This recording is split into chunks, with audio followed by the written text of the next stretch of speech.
Hi guys! Tutorial video muna tayo on how to assemble forehead ceiling light. So this is forehead arms, the connected stem, puno yarn. You need to connect the wire of base socket to its stem. Then you will do the same thing in remaining base socket. Take note of this, 2 heads are short, 2 heads are long. Then here's the round canopy. Diyan mo i-screw yung mga binuo mong forehead arms na syempre kailangan mo ng bolt para mas masikip and stable yung ating ceiling light. And dito mo gagawin yung installation, 2 heads short, 2 heads long.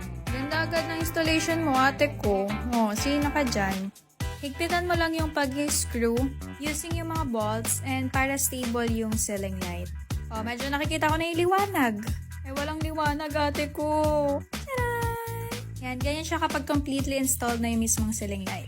Yan, using this piece, ilalagay ko yan ate para walang butas. And lalagyan pa natin ng ball gun para hindi rin mauga.